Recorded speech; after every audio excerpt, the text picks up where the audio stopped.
and that's a good thing. Oh, thank you very much. I appreciate that. Woo, okay. Anyway, that's a good thing. And the bad thing is we own the whole complex and we're nonprofit. So we really appreciate membership. It's our membership is $30 a year. You get we get notices about our programs. We have an online newsletter or quarterly. I call it quarterly. It's called Pioneer Tales, and it'll come out as soon as the editor puts it together. And I'm the editor, so I'll be doing that next week. And we have monthly programs. We have special events. We have a lot going on here. You know, we have the historical study meets here. We have this meeting hall. We have the Heritage House built in 1891 next door. We have a research library. We also have a wonderful museum at the Santa Fe Depot.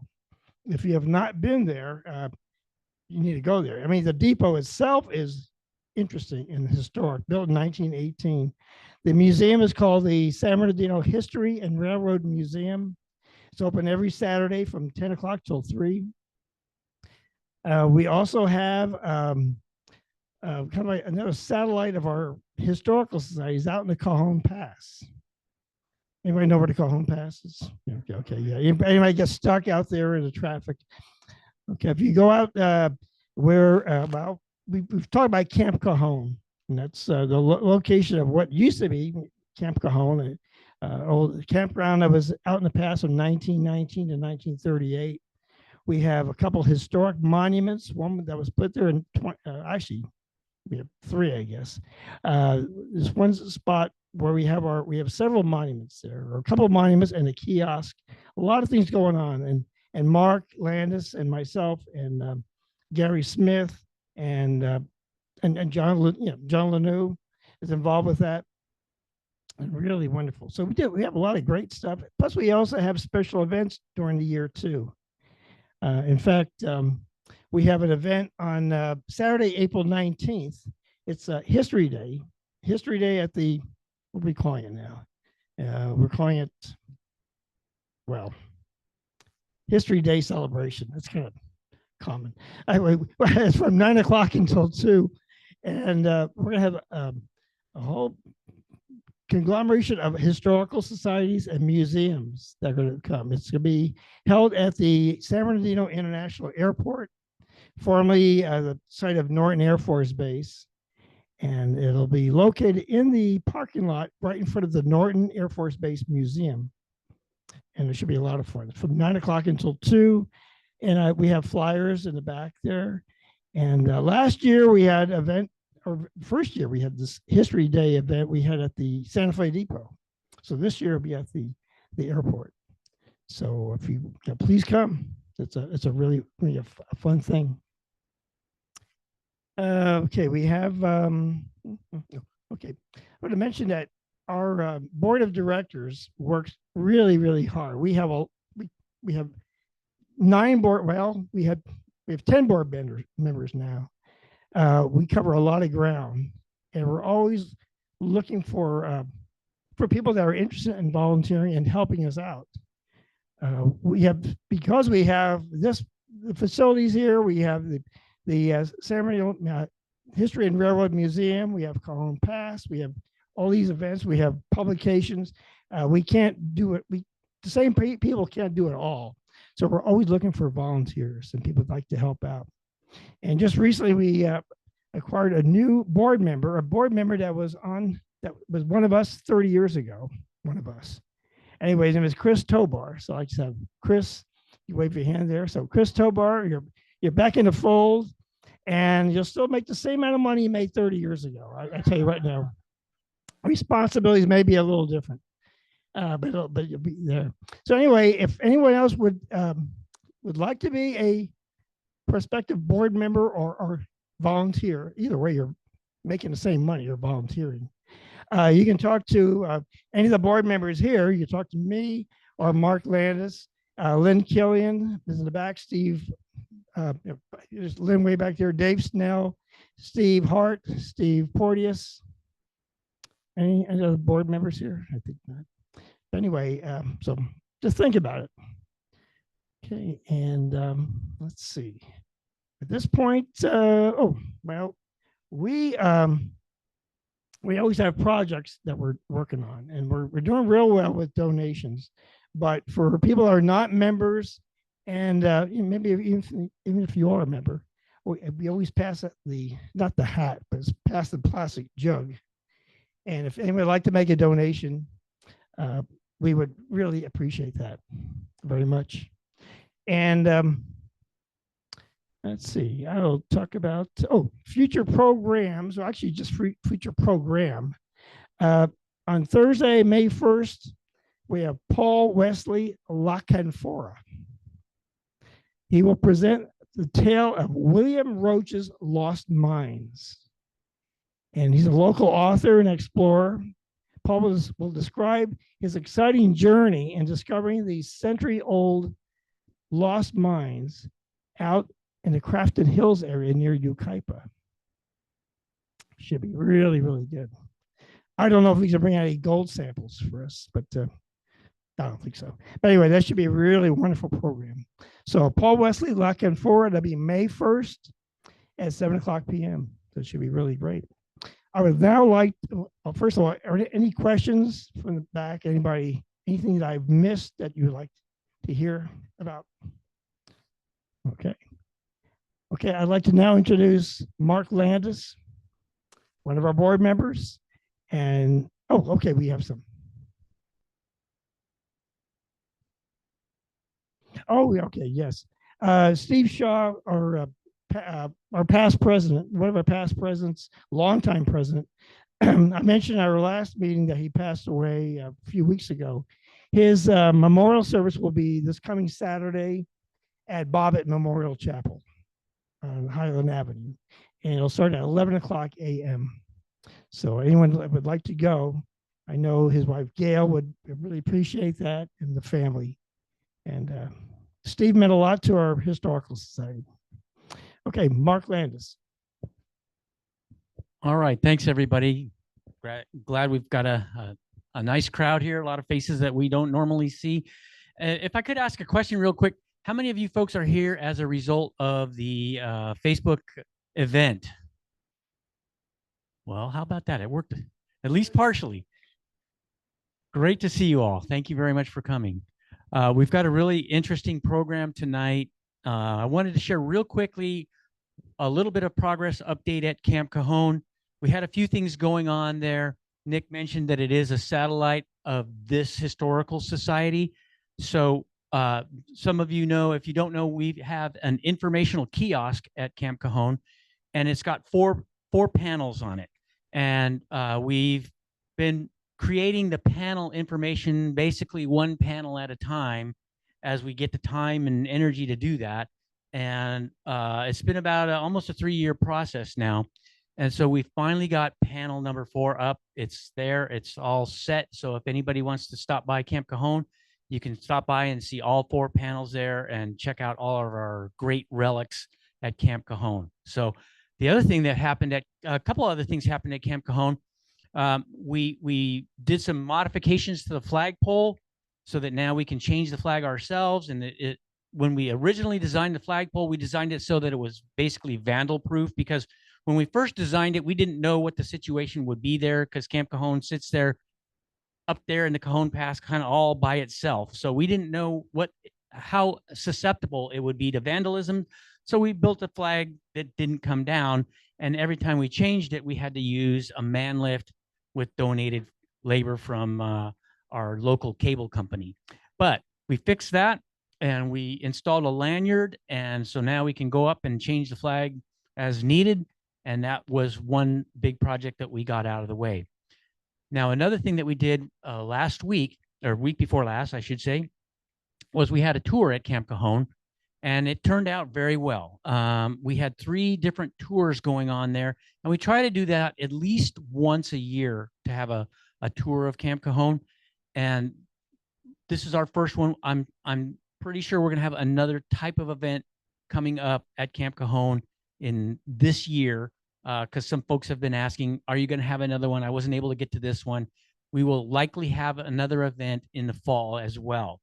So, and then We're also working with other groups to figure out a specific, a really unusual, unique celebration for the 100-year anniversary of Route 66. So as some of you may know, Camp Cajon sits right on the 1953 alignment of Route 66. So we have our own little slice there that's kind of our own, and we can not do as we please with it, but we can get away with a lot there. But anyway, so we have our own little slice of Route 66 to do things with at Camp Cajon, and we're planning some sort of an event for the 100-year anniversary. Our tour went very well. We had about 30 people, which is really good. We had 3 separate tours, one of the Camp Cajon area. The other one went up Crowder Canyon, talked about all the historic trails. The third one went down under the freeway on the Pacific Crest Trail, also kind of along where the National Old Trails Road would have gone.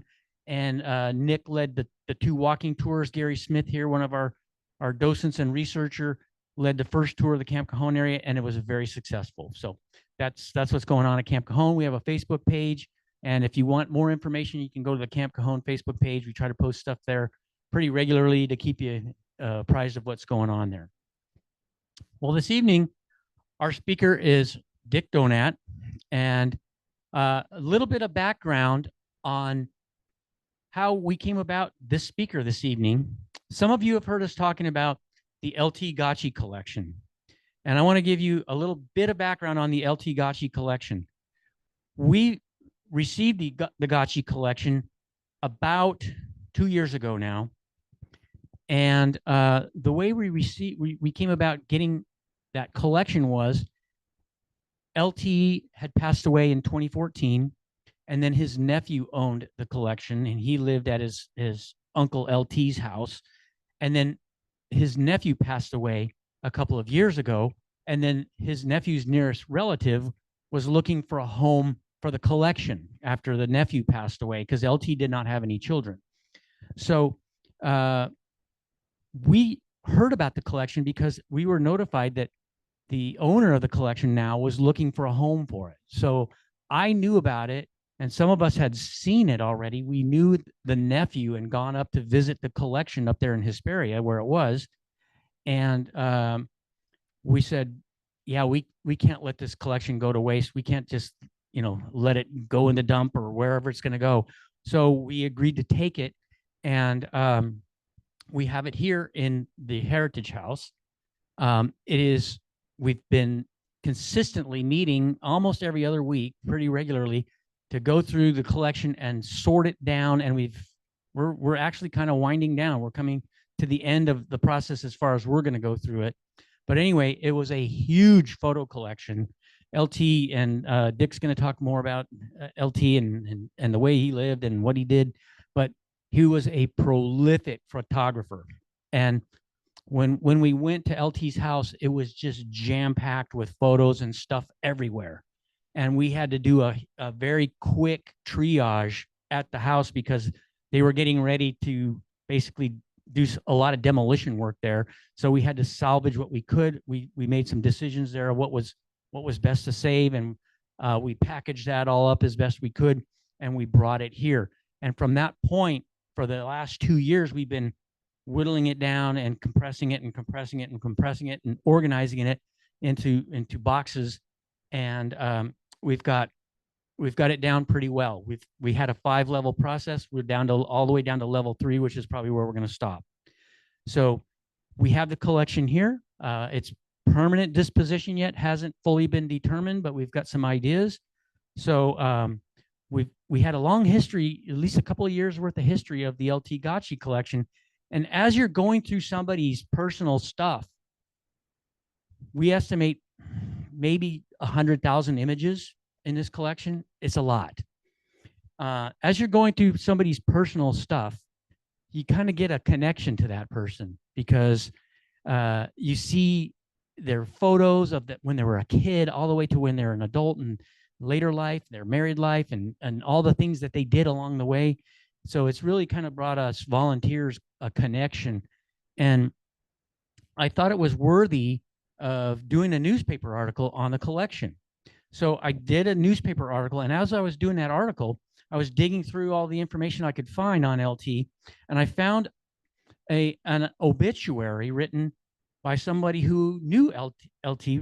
Sounds like they knew him pretty well. And I thought, gosh, wouldn't it be great if I could get a hold of LT, somebody who knew LT personally, interview that person, and then add that information into the article. And so I dug around and I found at the Pacific Railroad Society, I found the name Dick Donat. And so I emailed the Pacific Railroad Society and said, can I get a connection to this person? Is he still available? And they said, yes, we'll send him an email or we'll contact him and let him know you're looking for him. So I was able to reach out to Dick and talk to him. And it was a joy. I mean, it was a pure joy talking to Dick after all that time going through the collection and seeing all this information.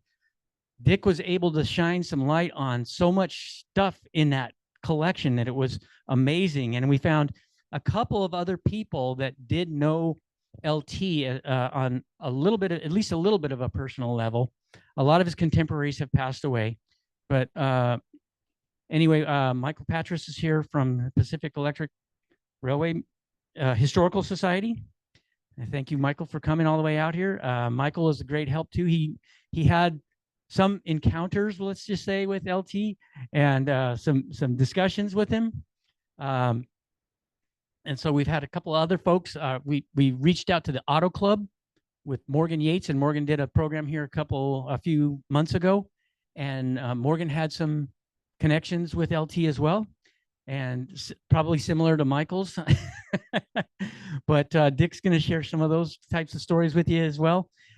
So anyway, as I was talking to Dick, I said, you should come down here and see the collection and see what we have. And he did. He came down and we were going through the collection, and he was just pouring through this stuff, and he answered so many of our questions. Well, this is what this means, and this is why this is here, and just lots and lots of questions that we had, and he was able to fill in the blanks just beautifully. So it was just fantastic that we were able to get a hold of Dick, and he is what we call a rail fan extraordinaire. He has been around in the rail fan business for a long, long time, and he's got some really great stuff to share. And it's been my privilege to work with him to help put this slide program together, and it's been a lot of fun. I just want to let everybody know that after Dick's presentation, we've got some stuff up here, just a few artifacts up here that were from the collection that we thought, boy, we should save these things. I recognize that they were important. The typewriter, a couple of signs up here, and you can leaf through the binders there. They have quite a few photos of what was going on at the Descanso, which Dick will talk about, and some other things. But afterwards, feel free to come up and look at the information in the relics up here. And so anyway, with that, after we met and we started going through the collection, I said, well, Dick, would it be possible for you to come and give us a program on this? We've got a lot of stuff going on with this collection. I think there's way more than enough for you to come and share with your background and everything you knew about LT. And he said, yeah, he'd be glad to do it. And so thankfully, here he is. And we really appreciate Dick coming all the way out here and giving us this program. And with that, I'm going to turn it over to Dick Donat.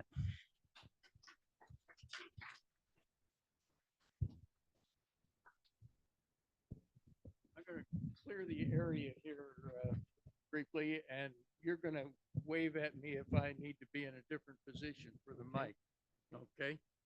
And I'm going to put a few of my notes out here because I get old and I forget things. So just in case I forget, yes. How about that? No? Shall I try it? Well, you're risking it if I hold it. Every time I fade, somebody wave, okay? Because I'm not used to this. And thank you for the invitation to speak, and thank you, Mark, for an awful lot of help in putting this together. You've been really very, very helpful. They tell me that young trial attorneys are told never, never, never in the course of cross-examination should you ask a question that you don't already know the answer to? Well, I think there's a corollary for aged presenters, and that is never, never, never speak to a topic that your audience knows more about than you do. I've got 4 general topics here that I'm going to try and address: Cajon Pass, railroad operations in Cajon Pass, the funeral streetcar Descanso, and El Tigachi. I'm sure there are many in the audience that know more about Cajon Pass than I do, and certainly there will be somewhere in here an railroader or an ex-rail who knows more about railroading in Cajon Pass than I do. I'm going to finesse that one a little bit by saying I'm going to talk about railroading in Cajon Pass in the 1950s. That'll be my out. When it comes to the funeral car Descanso, I'm pretty sure that I know more about that than anyone in the room. I would love to be proven wrong. And when it comes to El Tigachi, I've got about 50 years of experience with him. So I think I'm pretty sure I won't be beaten by anyone on that score, but I'll try to rise to the challenge. So let's see if I can give you another slide here, which didn't seem to want to, there we go. So I'm just describing my longtime involvement as a rail fan. For those of you who are locomotive people, that's an electromotive division, E1. These were the units that were put on the Super Chief when it was introduced as a lightweight streamliner in 1937, 1938. And I also am old enough to have had some knowledge of the heavy traffic during World War II. Troop sleepers and troop trains that roared through Glendale Station, where I was in attendance frequently. And I remember that tunnel before it was daylighted and was guarded very carefully in the early days of World War II. And also in that time, trains wore hoods. All of the lights, headlights, and marker lights on locomotives were shielded to avoid detection from the air as the trains were moving up and down the coast. This is for those of you, again, who like locomotives, this is a cab forward Southern Pacific, the 4882 type, that they had about 195 of these units. And this one, I think, is an AC-10, probably built and arrived just about that time. The picture was taken about early 1942. And I once upon a time got to ride on top of the SP narrow gauge up in Owens Valley. And in the days long before attorneys controlled the actions of railroad excursionists. I've been a rail fan so long, I even had hair at one point. Okay, well, why do rail fans like Southern California? In the 1950s, there were 3 major transcontinental lines in Southern California: Southern Pacific, Union Pacific, and the Santa Fe. Also, good interurban service still remained on the Pacific Electric, and the Los Angeles Railway had some pretty entertaining streetcar operations. The best thing about, from a rail fan standpoint, the best thing about Southern California is anytime you come in or go out of the LA Basin, you have to climb a mountain. And climbing a mountain makes railroading more interesting from a rail fan standpoint, more challenging from the railroad standpoint. So that's Cajon Pass as I knew it as a teenager in about 1950. That's from the 7.5 minute series Geologic Survey Cajon Quadrangle. And you recognize, I'm sure, where 138 comes out of Cajon Station, things that aren't even there anymore. And this is if I'm trying to explain what Cajon Pass is to people who are not familiar with the area, I go back to the Wikipedia explanation, it says Cajon Pass is formed by the San Andreas Fault and represents the separation between the San Gabriel Mountains and the San Bernardino Mountains on the east. This picture was taken by Bob Hale, a pretty famous railroad photographer. Bob's attempt was to take a Jeep, it was Chard Walker's Jeep, up on top of Cleghorn Mountain. And he set up his tripod and looked down. He was aiming primarily at Cajon Station, which is the water tank down in the lower left-hand corner. And he was trying to show the tracks through the Mormon rocks there, which he did. And if you look closely, you can see a train. But from my standpoint, I'm introducing it as the work of the San Andreas Fault in developing Lone Pine Canyon there in the upper left. And as it works its way towards Wrightwood, and I can, and since I've got this in hand, I can even do it and stay online. Thank you, thank you. Cajon Station down here, you can just barely see a water tank. The lines split and go up this way, but here's Lone Pine Canyon and headed towards Wrightwood that way. Okay. Now thank you. Oh boy, now I got mobility. And I've lost my thought, but it'll come back maybe. The quality of this picture, everybody looks at that and say, man, that was a clear day. It wasn't. This is less to the credit of the Air Pollution Control District and more to the credit of Bob Hale's experimentations that year with infrared film. And it cuts through the haze just like it ain't there. And for those of you who know this area, to find it that clear is almost impossible. Yeah, yeah. And some of the shots he took with trees, it was like he was using a yellow filter on it. It was amazing. And again, all of you know more history than I do, but lots of people, certainly indigenous tribes, worked their way up and down Cajon Pass before it had a name, or they called it something different.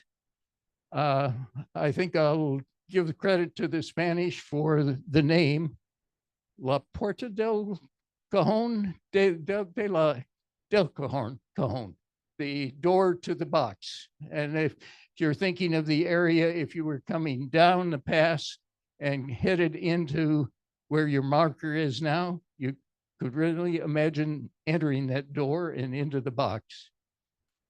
American explorers, of course, came along behind the Spanish. I'm always intrigued, going back to the Spanish, that they were working their way from Santa Fe. I always think of, you know, as a kid, California history and grammar school, you learned about the missions and so forth.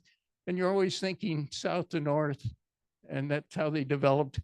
But in reality, they were fed from Santa Fe, New Mexico, the major location for Spanish expansion out of what we now consider Mexico. American explorers, everybody came along. Most of these guys managed to name a pass. So since they didn't name Cajon Pass, it obviously had been named before they got here. But people like Walker got a pass, southern end of the Sierra, Carson further north. Fremont even came into the act, getting out of San Fernando, and Fremont Pass there. The Mormons came along, the Mormon Battalion, and I have to mention that because the Mormon Battalion, a group of them went on into Los Angeles and established Fort Moore. And this is very important because L.T. Gotchi went to Belmont High School, and Belmont High School is located at Fort Moore Hill. There, we'll get to Gotchi pretty soon. As you guys know very well, there was a toll road established by John Brown, and that toll gate, I guess, was pretty close to where your marker is in the around what I call Cozy Dell, which was a passing track area on the Santa Fe. And he turned it over as a public road there in 1881. And that's okay. So when did the railroads come to Cajon? And here I have to make sure I've got my notes handy because I'm going to hopscotch through railroad history in Southern California, and you will take exception to some of my remarks, and you can deal with me later. I'm also using the terminology of the railroads as they were in 1950. So I'm going to talk about the Santa Fe, even though I know it wasn't the Santa Fe that built it, it was the California Southern.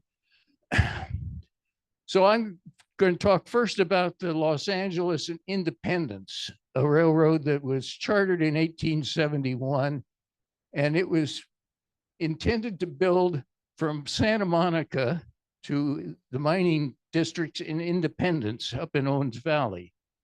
I guess miners working south kept trying to find another great silver strike, and they came south and they built little places like Rhyolite, and railroads were built out there. But the first one leaving Los Angeles was supposed to be the Los Angeles and Independence, and starting from Santa Monica. Why Santa Monica? Because if you look at a map from those days, that's about the only thing that approaches a natural harbor south of Point Conception until you get to San Diego. San Diego, of course, was great. Santa Monica was pretty good, but ever so much better than anything down around Long Beach or Wilmington. So the railroad was chartered, they surveyed, they came out probably north of Pomona, maybe following what we know today. Well, it was there then, the San Bernardino baseline of the surveys. I think they were completed about 1855. I could be wrong on that. So they surveyed through to about Devore, turned in to the pass at that point, came up, headed almost due north, leaving what I call Cajon Station, or what would be the junction of 138 and 15 nowadays. They were going to get out of the pass with a long tunnel. It was going to be about 3,000 feet. So a pretty hefty construction project. And they did start to dig that tunnel, but that's about as close as they ever came to having rails in Cajon Pass. They did build 20 miles of railroad from Santa Monica to Los Angeles. And I get my sequences right here. Southern Pacific, so we'll for a moment drop the LA and Independence. It never got anywhere in Cajon. But it did have the surveys, and it did have then control of the pass nominally. The Southern Pacific came in 1876, completing a line through Soledad Canyon into Los Angeles. And pretty soon, Southern Pacific was running the show in Los Angeles as far as railroads were concerned, and even as far as the ports were concerned. Wilmington became the major port, and SP became the big name in controlling things. The SP bought out the LA and Independence, and so now SP controls the survey through Cajon Pass. Then we get into some interesting shufflings around. The what would become the Santa Fe, built from San Bernardino to San Diego, and that would have been 1883. And that had the makings of some good Western movies. The SP and the Santa Fe fought over how to cross at Colton. That was pretty exciting. But the SP still controlled Cajon Pass, and the Santa Fe couldn't get through there. Then Fred Paris, who was the chief engineer for the Santa Fe and the namer of Paris, California, made an end run, figuring that the SP guys were watching him, he took a survey crew east, but over Beaumont Pass, went out into the desert, crossed over into the mountains, came back into the Mojave River bed and up through what would now be Hesperia to come into Cajon Pass from that direction. And in so doing, he staked out a survey before the SP knew what was going on, and they were ready to start building track. So the Santa Fe completed that line in 1885, and it produced their opportunity. In some very other complex arrangements, the SB had tried to block the Santa Fe by building from Mojave to Needles to keep the Santa Fe from completing a transcontinental line. But somewhere along the line, the SP got interested in lines into Mexico, and they turned that line over to the Santa Fe in a swap for what became, I guess, SP de Mexico in those years. So let's see, we're going for other railroads got into Cajon Pass. The Union Pacific joined with trackage rights from the Santa Fe and has about 100 miles of track that they share with the Santa Fe from Riverside Junction to Daggett out the other side of Barstow. I'm getting a nod here. That's good.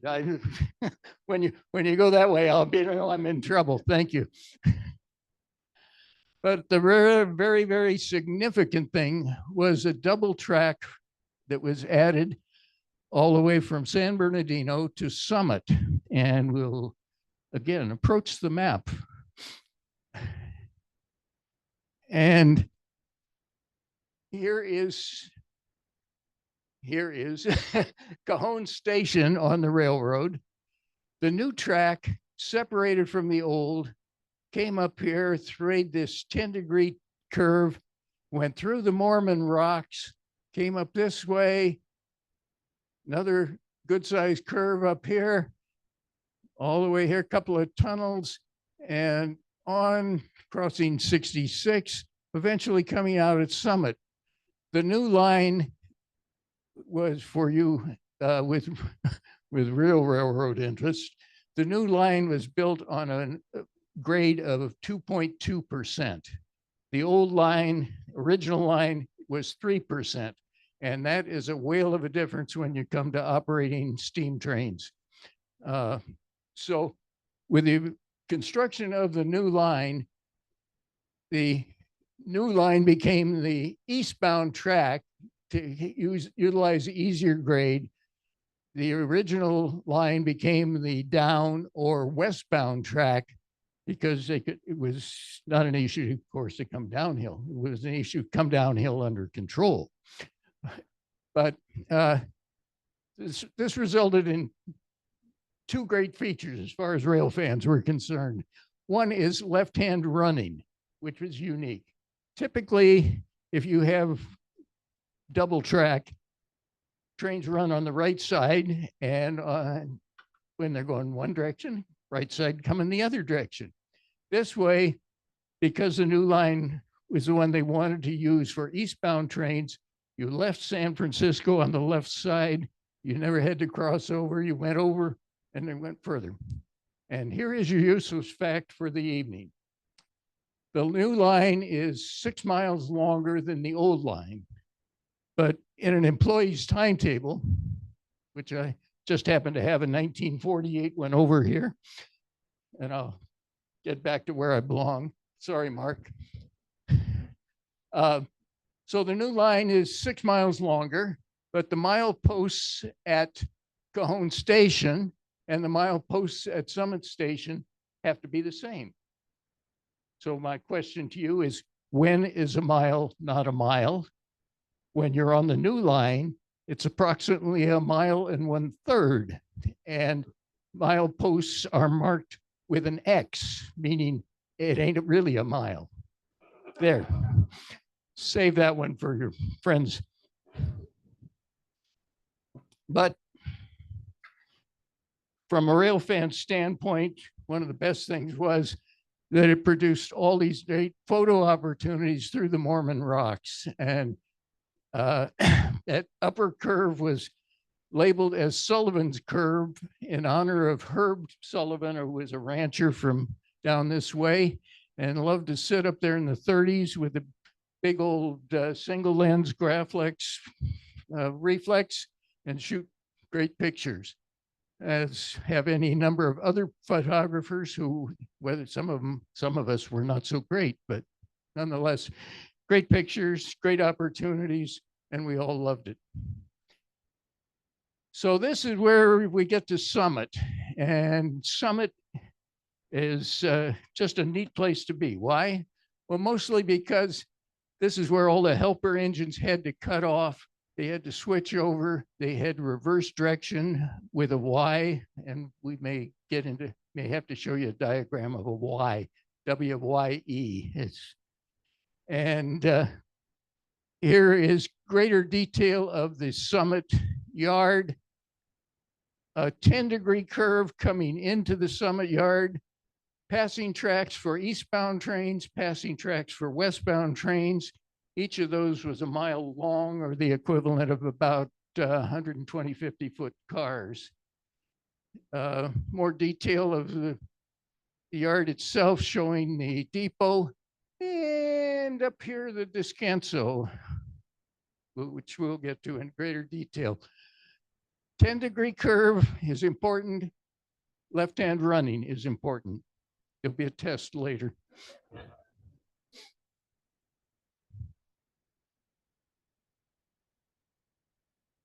And this is Chard Walker, who was the unofficial mayor of Summit and the host to a generation of rail fans who would visit Summit. The door to the office was always open unless there was a train master around looking over his shoulder.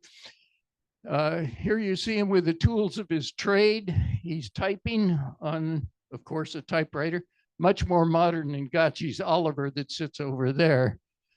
He's on the dispatcher's line. He's got his headphones on, so his hands are free to type. Up here is a telegraph sounder, although all the dispatching was done by phone at this point in time. Here's a pad of 19 orders. That is Form 19. And that's the type of train order that was handed up to a train in motion. Over there, you might even be able to see them, are the levers that were actuated the train order board. They were normally left in the stop position and then were only cleared when the dispatcher had told him, the operator, there were no orders for the train.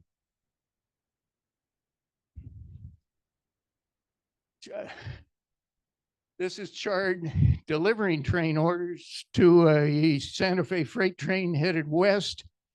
And I use the term hooping them up. Yet he's got a triangle there instead of a hoop. Prior to World War II, train order hoops were made of wood. They were circular. They had a kind of a clothespin attachment built to them. The train orders were clipped into the clothespin. The hoop was handed to the engineer and to the conductor. The conductor removes the train orders, drops the hoop along the track, and the train order operator gets to walk along the track and try and recover his hoops, unless they've been run over by another train coming the other direction. So in nowadays, and starting really in the 40s, what was called a high-speed hoop still, even though it's a triangle, utilizes a piece of string, and the orders are tucked into the string right here in a slip knot. There's again a clip back about here. When the conductor grabs hold of the string with it slips loose. He's got the orders. He can throw the string off, or he can save them if you're a string saver. Or it gave small kids like myself an opportunity to walk along the track, collect the strings that had been thrown off, take them up to the door of the train order office, and kind of offer them to the operator so that he wouldn't have to retie and have additional strings.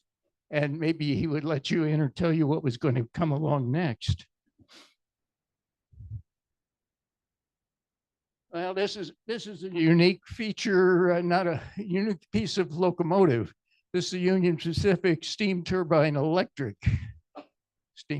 gas turbine electric, excuse me, gas turbine electric. They started experimenting with these about 1950, and this is one of the first orders of about, I think they ordered about 25 of them. What's really kind of unique in this case is the tank car right behind it is propane.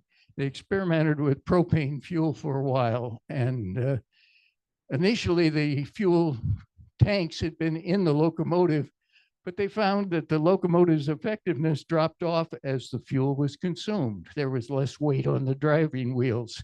That's pure physics.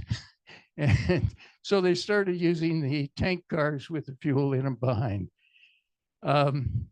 These things were not popular in Southern California because when they were in the yard idling, the turbines still had to wind up pretty high, and they were very, very noisy. So not too popular in Southern California.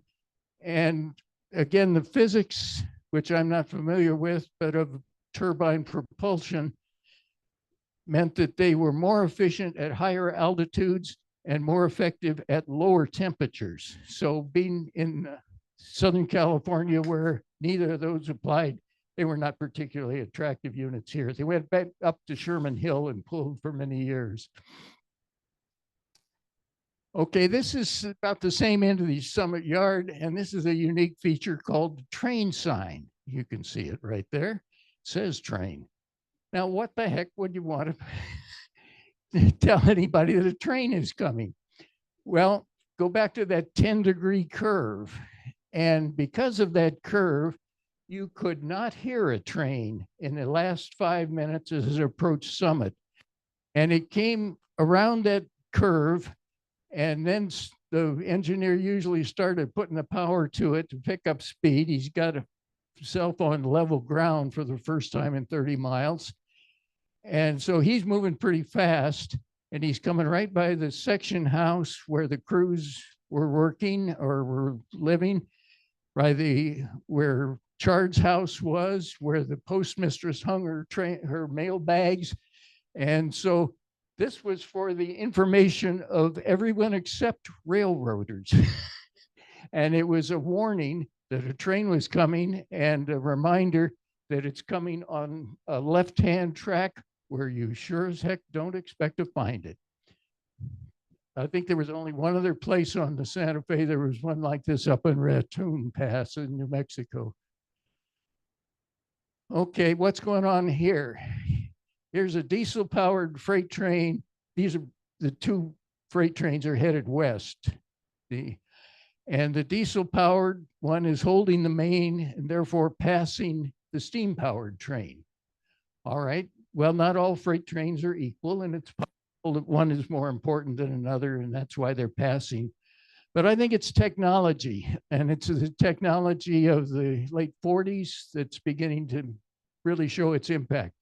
The diesel will descend the grade with dynamic braking, which is far more efficient than than relying solely on the air brakes and retaining valves that the steam train will do.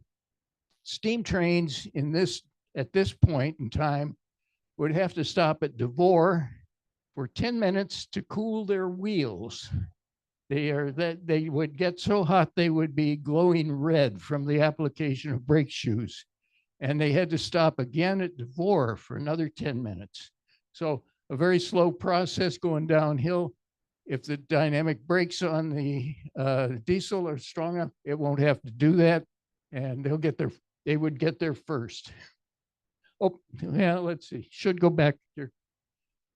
And just over there on the far left is a helper on the end of a Union Pacific passenger train, and he is pushing the train. And in this particular period of time, Union Pacific used the helpers on the rear.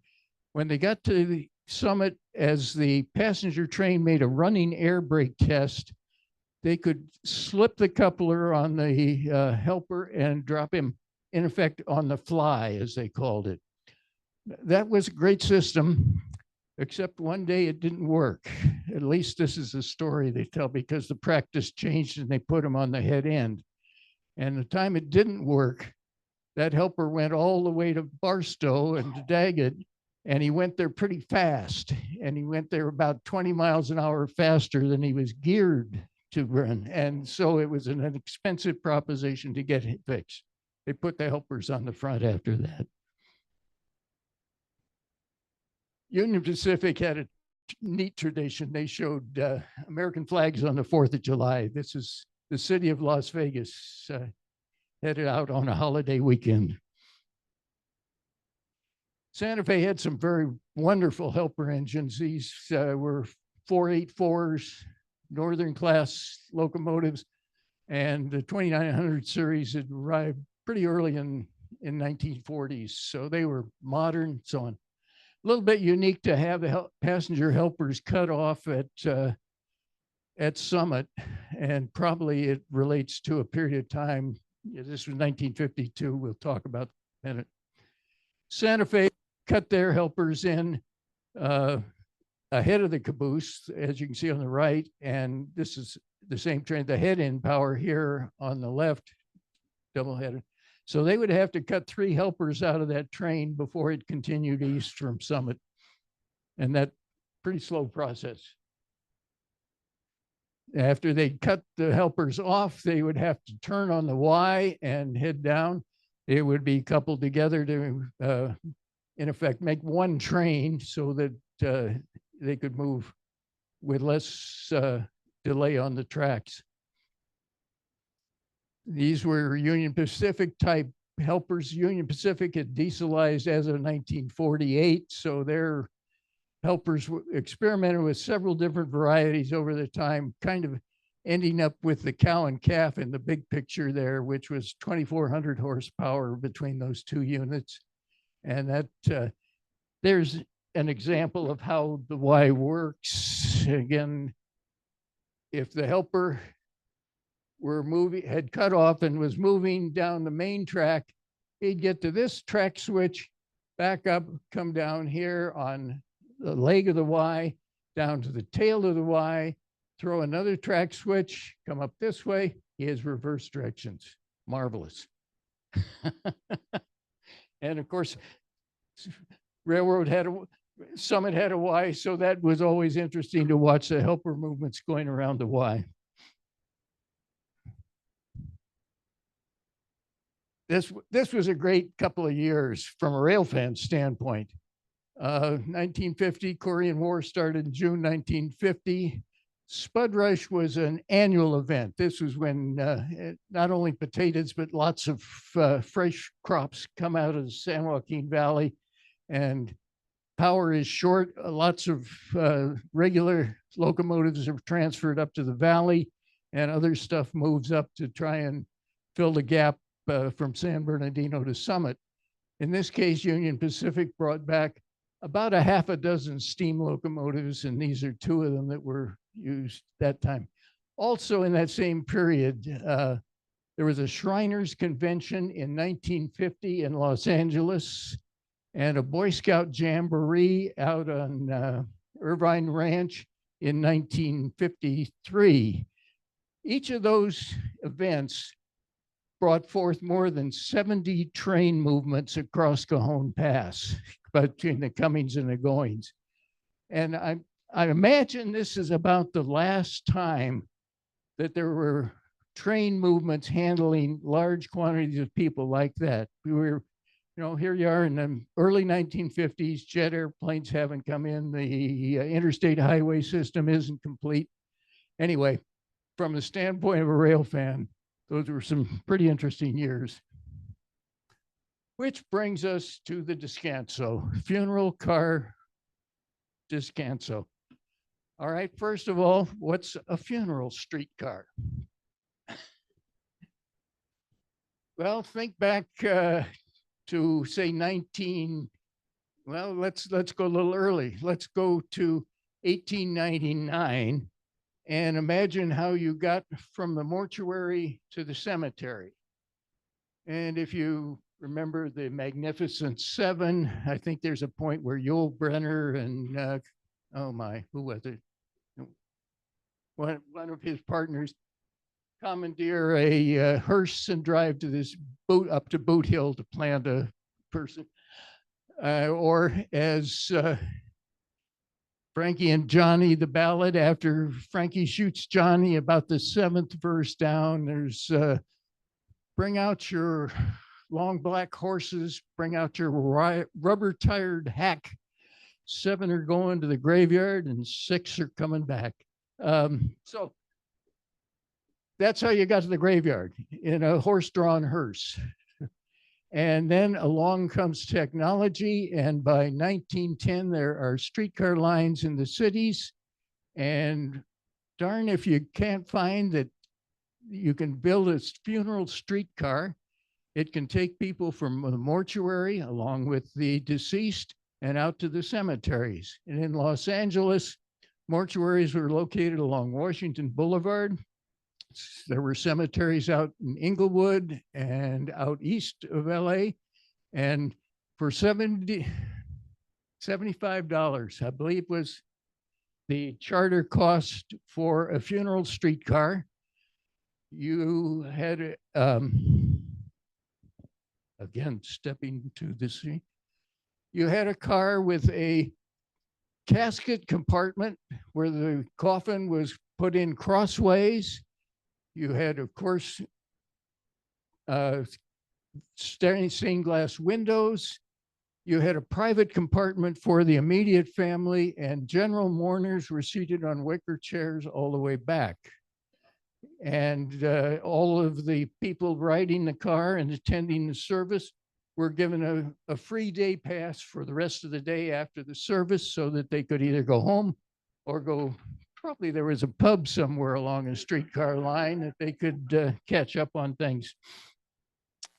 So that's what a funeral streetcar is. They were not painted yellow. We'll get to that later on. How did it get to Summit?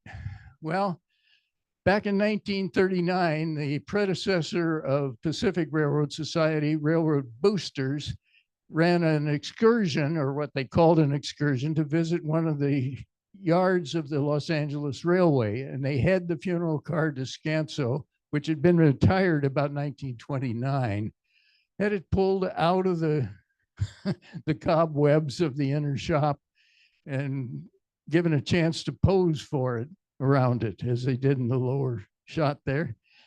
And these same snotty-nosed kids, I call them, because none of them were, I don't think one of them was 21, were able to talk the LA Railway into donating this car to them. Their intent was to establish a clubhouse in the LA area and to use that for their own meetings. But they couldn't find anyone who wanted to put a streetcar in their backyard, even if it was a funeral streetcar. But again, these snotty-nosed kids negotiated a lease with the Santa Fe Railroad for a 120 by 250 foot lease up at the top of Cajon Pass. Now, and then they set out and raised $175 to move the car to Summit. They arrived on a Santa Fe flat car. They unloaded it, and over the course of 3 weekends, dragged it about 400 feet up to this lease. Again, these snotty-nosed kids. And can you imagine something like that happening today? The lawyer would have taken one look at the lease and said, "You're charging $1 a year for these kids to put what?" You know, they got away with it, and it sat up there for a long time. But that's about the way it looked down here in the color photo. And when it arrived, it was still the kind of seafoam green, definitely not the yellow that would have been the yellow streetcars. And then you see it in the kind of deplorable condition of the wartime years. The quote, is from the Desert Phantom, and you will learn that the Desert Phantom is one of Gotchi's names.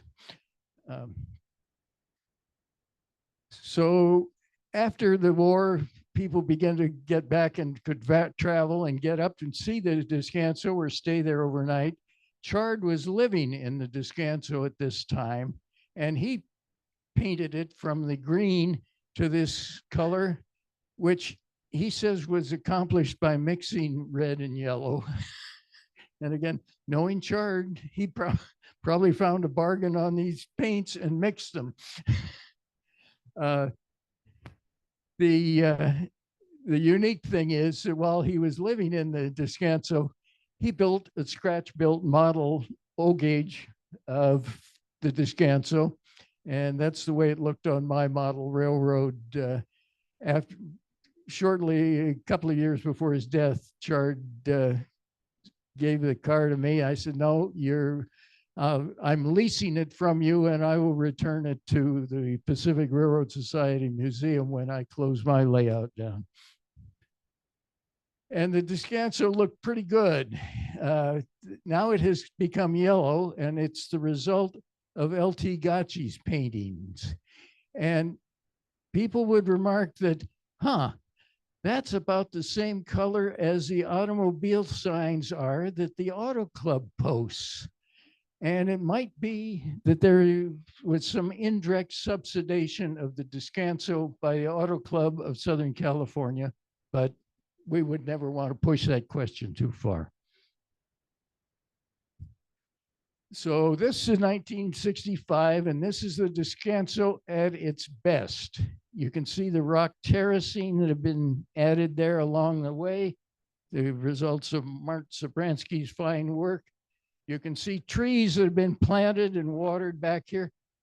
The trees were, of course, put on the side away from the railroad because you didn't want to distract from the view of the railroad that came this way.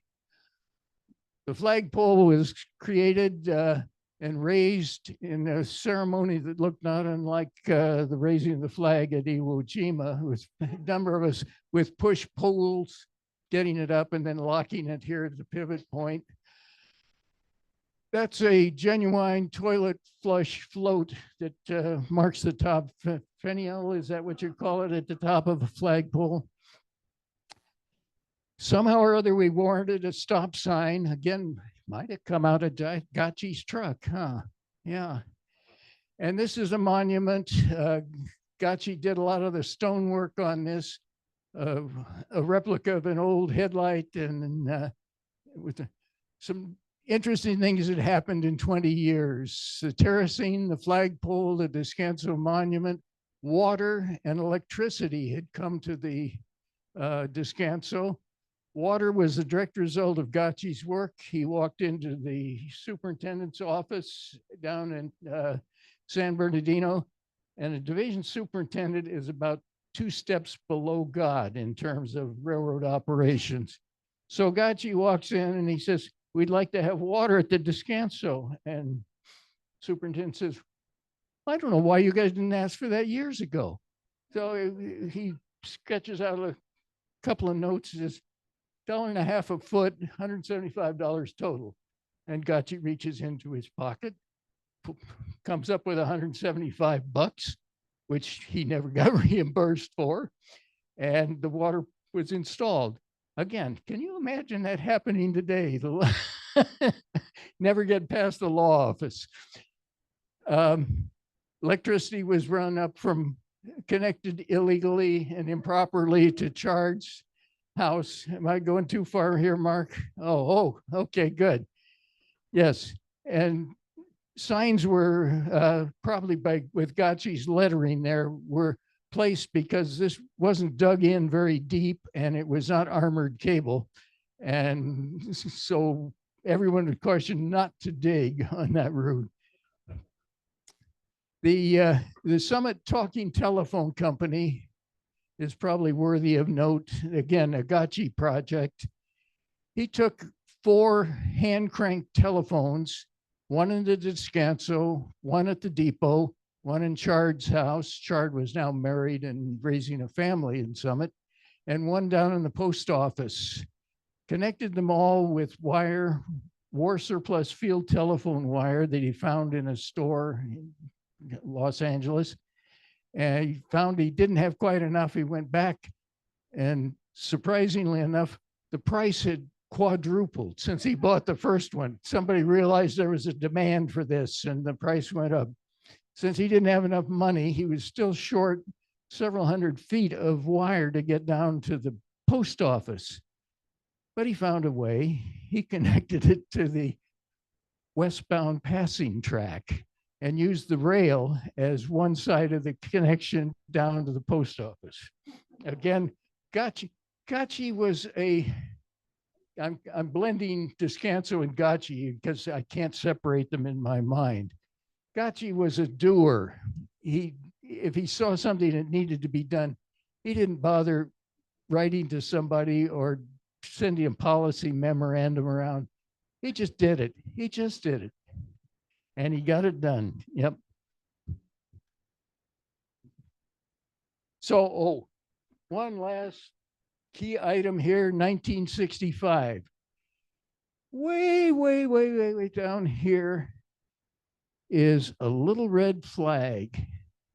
And that little red flag marks the survey of the Southern Pacific Palmdale Cutoff, which will come through here within the next 2 years.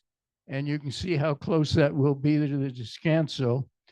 So the Descanso had to move.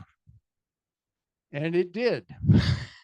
It went to what's now the Southern California Railroad Museum. At that time, it was called Orange Empire Railroad Museum. That's a multi-wheeled lowboy trailer, and that's L.T. Gacci winching the Descanso onto the trailer. The construction crew on the SP line had been kind enough to bulldoze up a ramp so that it could be loaded onto the lowboy trailer. And after coming in 1940 and being hauled by these kids with their their 35 Ford truck, it went out in style on this lowboy and headed down what would become the SP Palmdale Cutoff, crossed what was 66 at the time, I guess, 15 now, and was the first rail traffic, I guess, that crossed the Palmdale Cutoff, even if it was on a trailer. So this is what the Descanso looks like now, after a number of years outside at Southern California Railroad Museum. A combination of folks from the museum and from Pacific Railroad Society did a cosmetic restoration on it, returned it to its greeny, kind of pale green color. Beautiful interior work on the woodwork. It's an amazing thing to look at. And so how did I meet Gacci? Well, I met him because of the Descanso. I used to hang around there as a teenager, and I had met L.T. Gacci because he was around there quite a bit. I read the log books that everybody recorded things in the log books. For the most part, they were really dull. I mean, the temperature or what somebody had for dinner, not big stuff. But every once in a while, you come across one of these entries and it would ramble on and it'd be lyrical in its nature, and it would be signed equals Sorx, S-O-R-X. And for the life of me, I never figured out, it took me several years before I realized that these were all the same person. So L.T. Gacci, who, by the way, as far as I know, never did have a first name.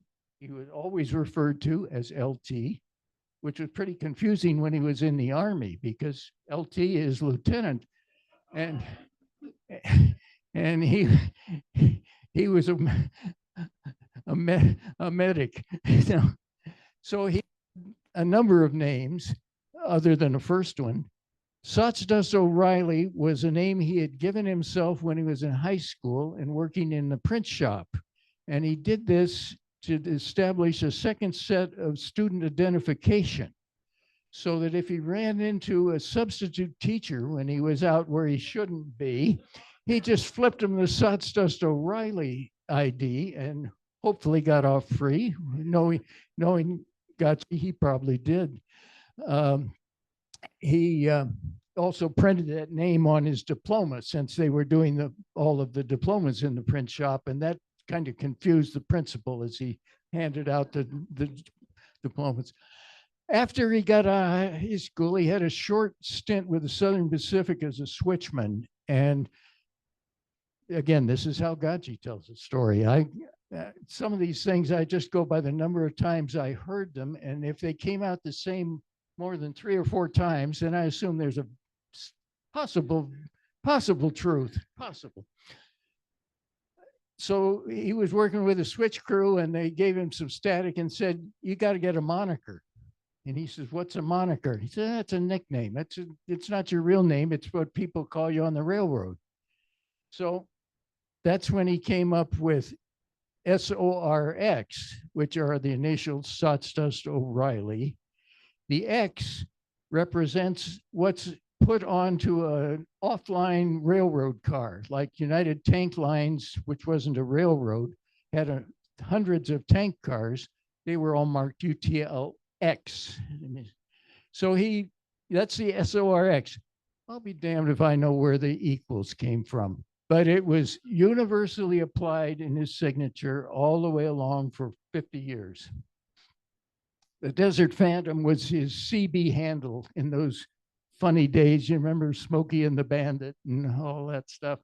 Well, when he was patrolling out on his area in the desert, he was known as the Desert Phantom. That's how I met him, but how I really got to know him was when I was working on this 25-year history of Pacific Railroad Society. We knew exactly what we wanted to do after several months of design work. We wanted to have a page layout for each year, like 1949. We wanted to have club activities in the main part of the story.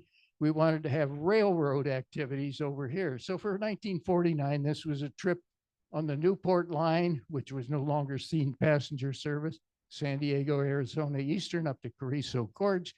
Gee, it snowed in Los Angeles, and P.E. Glimp and Glendale had the stuff, and SP had some very unique Berkshire helpers that they'd bought from Boston and Maine because they were out of power. Okay, I was given the task of coming up with 1941. The Santa Fe FTs were obviously the railroad story. A trip out to Palms coming through Los Angeles was a trip the club had run. The club had run a trip to Redlands on the Pacific Electric, and there had been an accident. The trip came to a screeching halt when they approached a grade crossing, and there was nothing on the tracks were covered with hay. And so I was given the assignment of, hey, get a picture of the Redlands trip with the hay bales that block the track. I said, where am I going to get a picture like that? Gachi's got one. Right to Gachi. So I wrote to Gachi.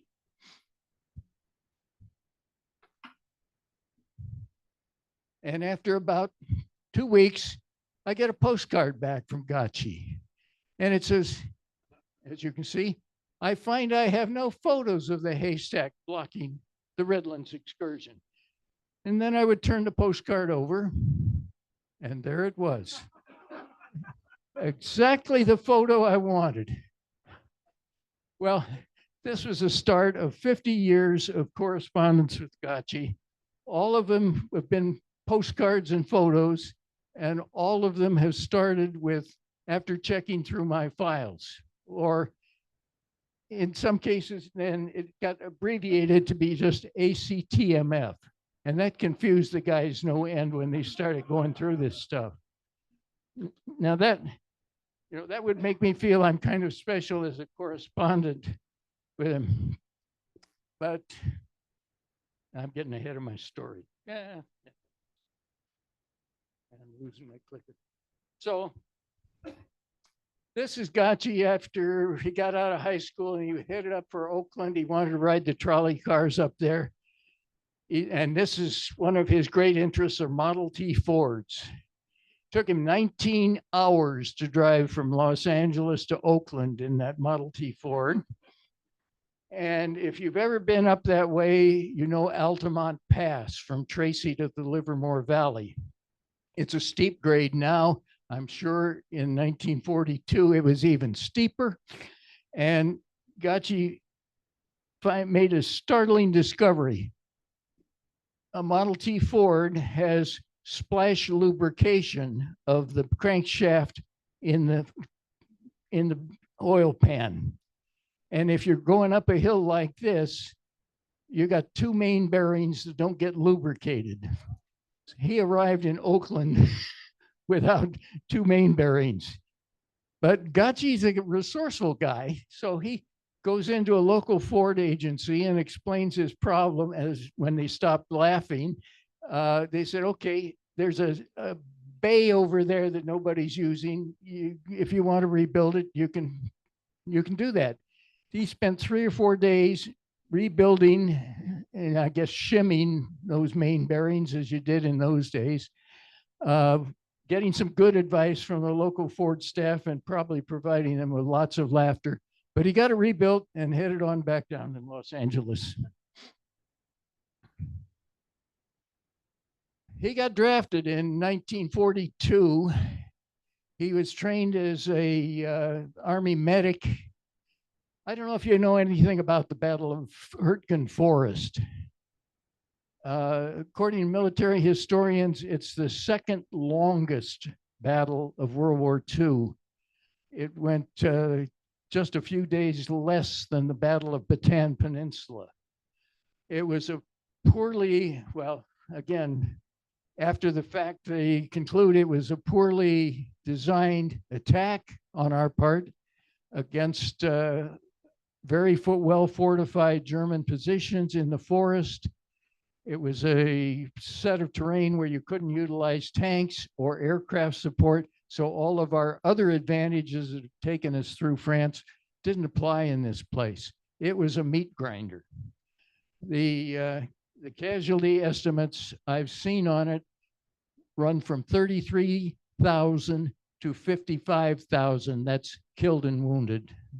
But if I'm correct in my memory, a World War II Army division was somewhere 5,000 to 7,000 men. So that's equivalent of taking 3, 4, maybe 5 divisions out of the combat through casualties. It was a disaster. He survived it. And if you've ever heard of the expression 1,000-yard stare, it refers to men coming out of combat. That picture of him there in Brussels, Belgium in January 1945 shows a guy with 1,000-yard stare. His eyes, are hollow. He's gaunt. Well, of course, he never did have any fat on him, but he looks like anyway, he survived. And after the war, he went back into his tea stuff and was very, very enthused with it.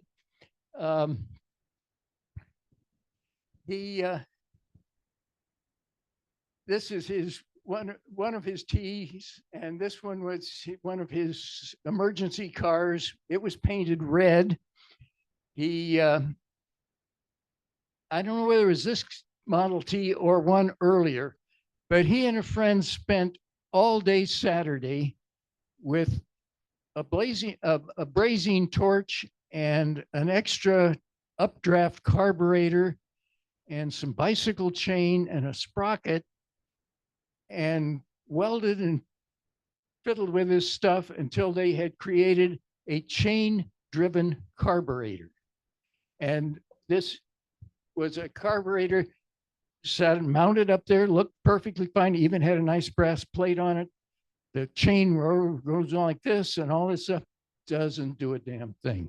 Just so that having done this, created it, they then went to a favorite watering hole, parked the car outside, left the motor running, left the hood up, and sat back to see what the reactions were. And he got things like, man passing with his son. Look at that, Dad. Oh, yeah. Yeah, my dad had one of those. He bought it from Sears and Roebuck. Gotchi's idea of a prank, a lot of time spent for a good joke. This is Gotchi at work as a photographer. Not everybody stands on a milk carton out, a milk box out in the middle of the street, take a picture of a streetcar, but Gotchi would. And based on his posture, I would say he's using his Twin Lakes rollie on that. He's kind of got his arm belt been looked at. What intrigued me about this picture was it was taken by Ray Youngins, given credit. And the guys working through the Gotchi materials here have come across pictures, photo postcards again of Gotchi style, shows a box camera with a variable length telephoto lens, 50 to 150, mounted on it. And the guy's just, wow, where did this come from? It didn't exist other than as a photo prop. And it was Gotchi's way of getting to Ray Youngins, who took all of his pictures with a 620 box camera.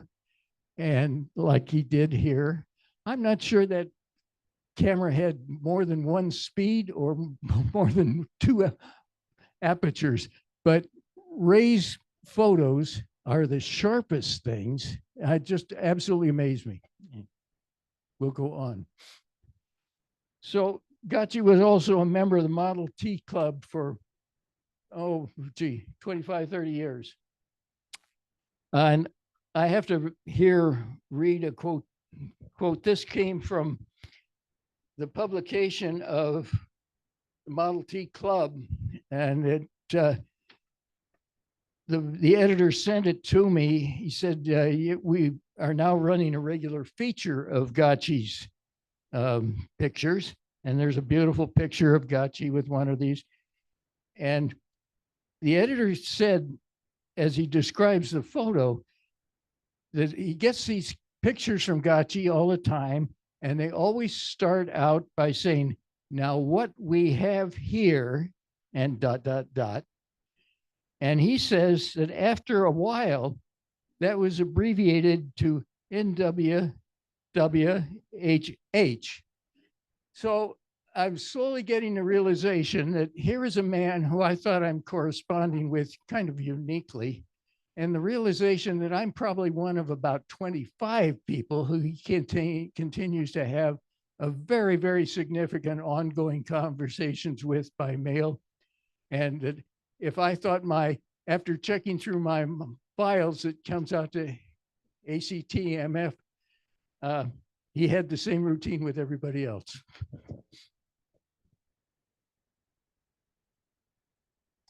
He took a job with the Forest Service, and he was up at Red Box. Red Box is on the Mount Angeles Crest Highway, about where the Mount Wilson Junction is. I got that right? Yep, thanks. And he describes this crew as going through, I think these were the military terminology: move up, stand by. He said they did that all the time, and they were called out to support other firefighting units all over Southern California. And he thought they always got the dirty jobs. And he says to the fire boss one time, how come we're doing this dirty job and these other guys are getting better assignments and they get closer to where the food's served? And the fire boss says, well, you guys aren't real firemen. And Gotchi says, what do you mean we aren't real firemen? He says, you don't have badges. So Gotchi hauls off down into Los Angeles and has made Mount Low Fire Department badges and passes them out to the whole dingbat crew, and away they go. They got better. I don't know if the jobs got better, but they had more fun. This is Gotchi at Mount Low Cabin number 3. He bought out a lease there, I think about 1949. And actually, the date on this photo was Christmas Day of 1954, December 25th. You can see a few of these always with him type items. The Oliver typewriter sits over here. One of the telephones, hand crank telephones up there, was connected to cabin number 4. And as Gachi remarks somewhat surreptitiously in the post on the back of this postcard, that it was an internal unauthorized telephone system, but if need be, it could reach outside. A number of people have lamented the passing of the cabins up there, and they asked Gachi, didn't you feel bad being kicked out of there?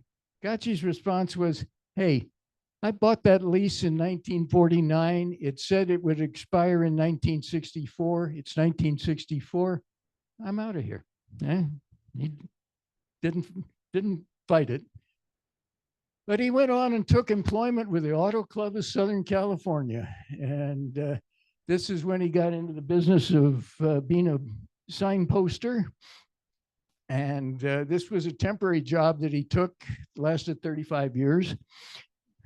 And you can see why signs needed to be repaired or changed out in the desert area. This one had been a target for many, many poor marksmen. You hate to think how much lead went by it, as well as how much hit it. Auto Club posted informational signs until about 1948. I've got my numbers correct on that. After that, the state took over. So when these signs were retired, they became collector's items, of course, and Gachi was one of the collectors of them. But he also did some sign posting on his own. And the guys now have, I think, the ladies' restroom sign is still in existence in its frame. He would take this one along and post it almost anywhere. But in reality, the Auto Club had been asked to post these signs down around Indio. I can't tell you why, and I'm not sure he knew why, whether it was the Indio Date Festival or something. Anyway, his conclusion was you posted the signs to direct where the ladies might find a restroom. Men could use the bushes. So he and Ward Kimball were both collectors of these signs, and you can see him presenting Ward and Ward's wife, Betty, some signs here in 1970. Ward Kimball's kind of a unique guy. He was an animator for Walt Disney, had a very significant reputation in that business. And he also was a musician. He had a band called the Firehouse 5+2. You can see he and his wife in that 1911 Maxwell. He also had a fire engine, but he didn't know how to drive it. It was a big, full-sized and many-geared sort of fire engine. But of course, Gachi knew how to drive it, so he would be called on to drive the Firehouse 5+2 to a gig. And he did parenthetically mention Ward never paid him. But over to the far right there is Ward Kimball's backyard. There's a model railroader here, I believe, right? Maybe more than one, yes. And most model railroaders work in things like O gauge, which is 1/4 inch to the foot, HO, half that size, or Garden Railroad, which must be about 2 inches to the foot. Ward just went for 1 foot to the foot. So he had a steam engine with came from the Nevada County narrow gauge. He acquired it when that line went bankrupt in 1937. He moved it to his home in San Gabriel, and in the backyard he had a couple of 100 feet of track. Eventually he had an engine shed and 2 other smaller locomotives. But this was the staging of a great Model T versus locomotive race in 1947. A couple of Gacci's friends are driving a 1919 T with 16 horsepower, if I have it correct. And unfortunately, according to Gacci's notes, the steam engine won. But then again, they had to make peace with Ward, I'm sure.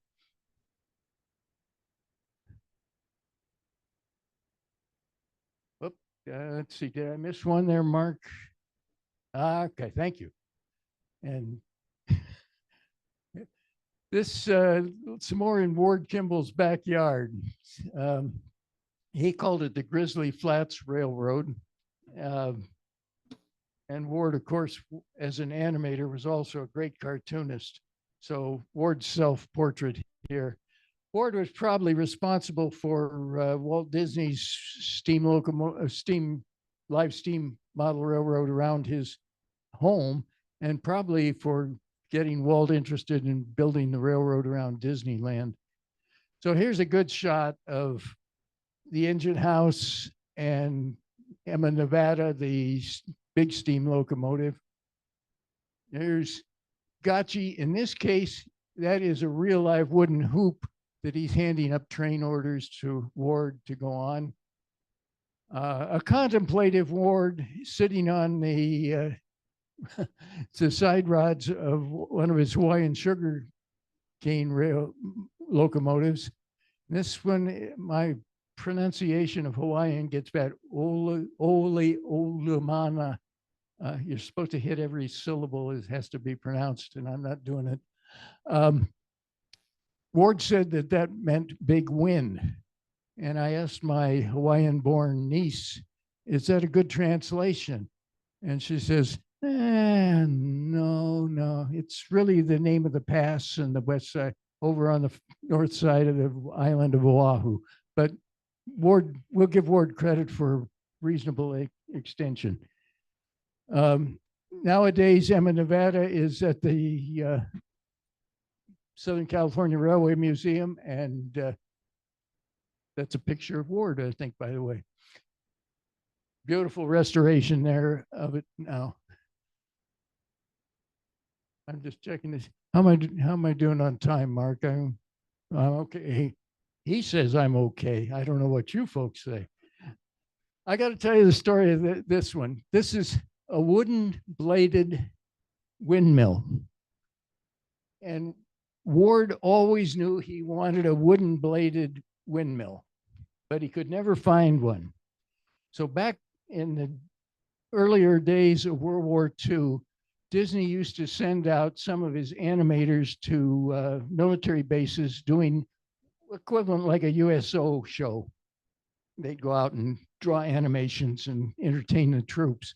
And this was Ward and a carload of guys were on their way out somewhere here in Riverside County, and they got lost, stormy night, and they're wandering around, don't know where they're going.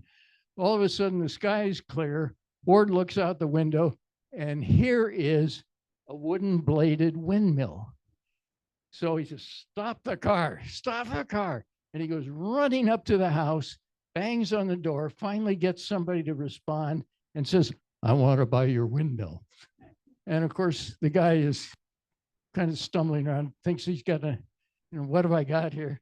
And Ward is, please, I want to buy your windmill. Give me a price. I really want this for my railroad. And the man is still looking at him kind of blankly. And all of a sudden, the homeowner's eyes kind of look up, and he's looking around over Ward. And here come the other guys from the car, and they have put on their artist smocks. So they're wearing these white coats, and they come up and say, it's all right, Ward. We'll take you back now. Everything's all. Ward said it took him a personal letter from Walt Disney to be delivered and explain that he really was sincere and did want to buy it. And eventually he did, and there it is in San Gabriel. Gacci had his own patrol vehicle. It was a 1-ton GMC Chevrolet panel truck. He called it Big Red. he painted it himself. He says he painted it with a broom. And if you ever looked at the finish on it, I think you'd agree that he probably did. But within that truck, he could put everything that he thought he might need or possibly help a stranded motorist or himself when he's stranded. So you see him at work. In this case, he always carried 2 mounted spares on top as well as one inside. He was working on this one. His notes associated with the picture said shortly after he had mounted this one and taken off again, the third one blew out with an explosion that probably could have been felt at the Caltech seismograph. But you can see how self-contained he was. The size of that jack, he's got his, usually he put out an air mattress so his tools were kept clean while he's working on stuff. He had a monumental sized jack, fully self-contained.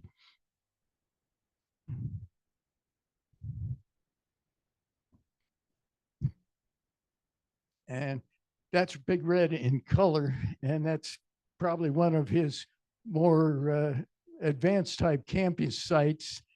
Gutchie, I believe he met his wife Ann out here in the desert, not too far from here, but they also enjoyed backpacking trips, Sierra Club outings, and so on.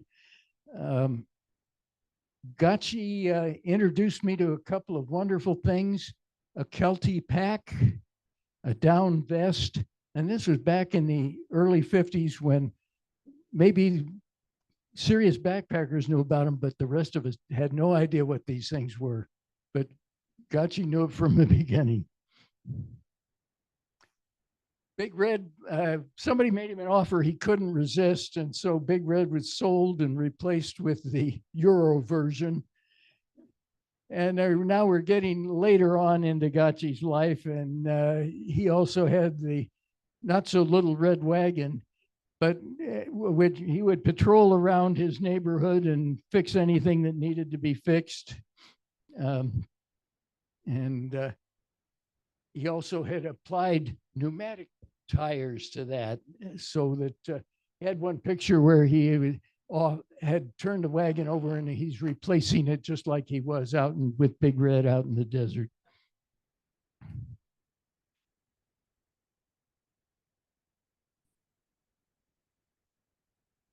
So this is Gutchie, and you'd be thinking that, well, this is a serious photographer. He's either just used his brush to clean off the lens or he's checking his film pack.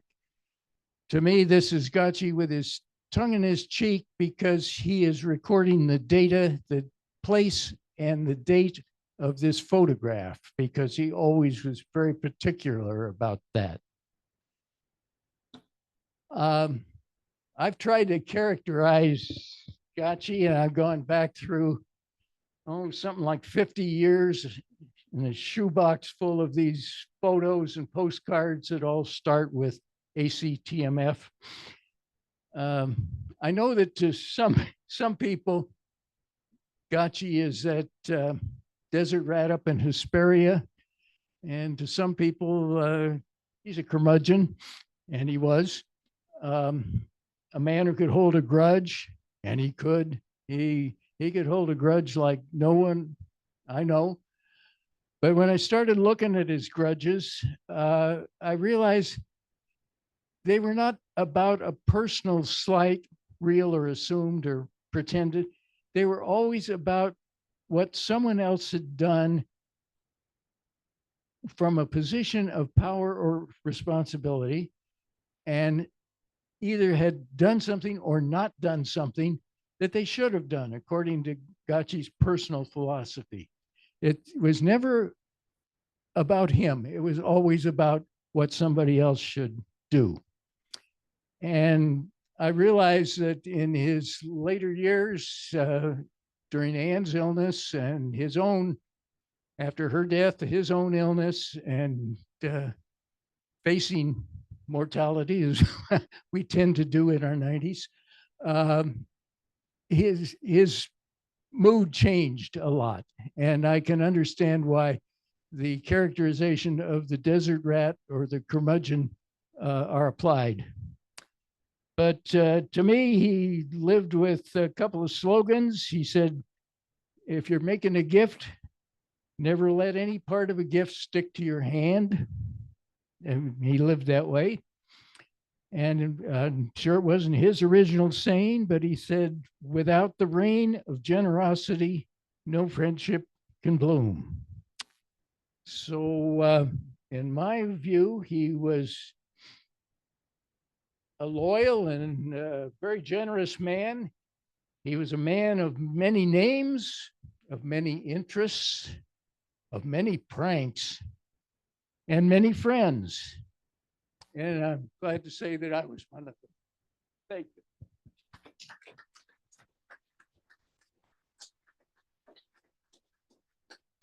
If you have any questions, I'd be happy to try. Who was the photographer that shot you at 14 years of age? That was my dad. You get the question of who took the picture of me on top of the narrow gauge. Yeah. Crazy guy. Yes, sir.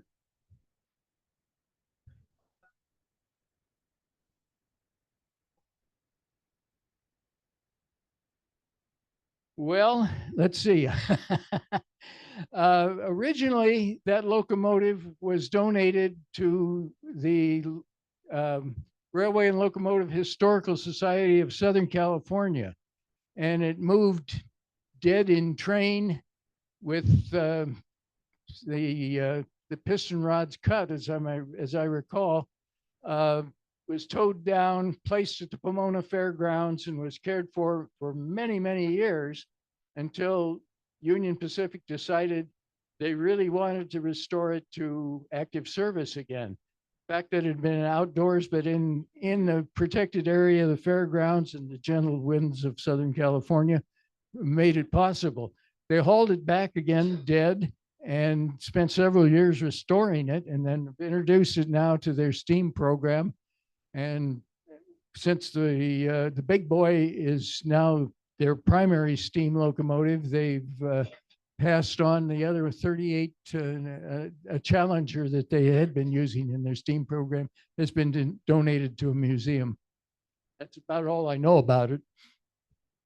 It's been on tour. It's been out here this last year, and they schedule it again to travel around the country on a goodwill mission for Union Pacific. Oh, yes, 4884. Yeah. Yeah. Yes, in this country, I can't speak to some South African beauties maybe, but yes. Yep. Yeah.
Okay, 4014.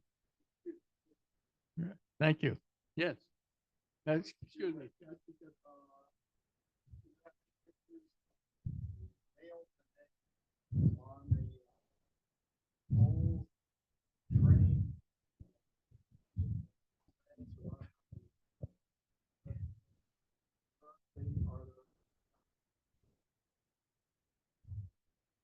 Yeah, answering the passenger trains in Cajon Pass, Southwest Chief goes through. So you have one train each way each day. Come up and see me and I'll show you a picture of the mail bag in a book I have here. Your question.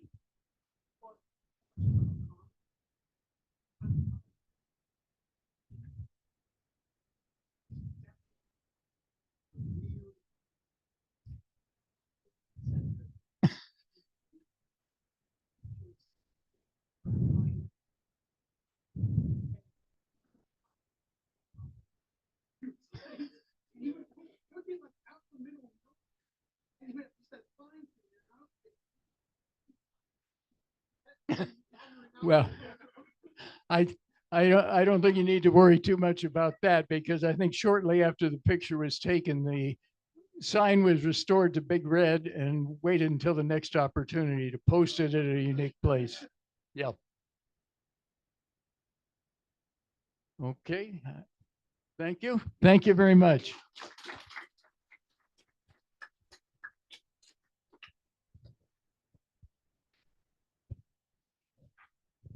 All right. Thanks. Thanks, Dick. That was great. Some really amazing firsthand information that the guys that are working on the collection here didn't know. And it's really great to hear it from somebody who's there. And when I did the article on LT, I did some digging and through ancestry.com and trying to reach out to some of his relatives elsewhere and so forth to find out a little bit more about his name, LT. And that's his name, LT. That was his actual name. And many men in the Gacci family were also named LT. There was numerous LTs, and there was LT Gacci all over the countryside. He was from a Mormon background, and there was a bunch of LT Gaccis in Utah. They distinguished themselves by their middle names. So when they were in a family event, he was LT Holman Gacci. And so there was LT Clay Gacci, there was LT all kinds of other Gaccis, but that was his name. And like Dick was saying, I would imagine in the war, LT, that was that. I don't know if they maybe forced him to go by his middle name or something like that. But anyway, it was really great to be able to talk to Dick and learn more about the whole collection and just kind of keep an eye on what's going on with this historical society. You'll hear more about the collection. And with that, I'll end it. And then folks, if you want to come up and ask us any questions, ask Dick questions, I would encourage you to ask questions. You don't get a chance like this too often and see some of the stuff that we have up here. So with that, thanks for being here, and we'll see you soon, I hope.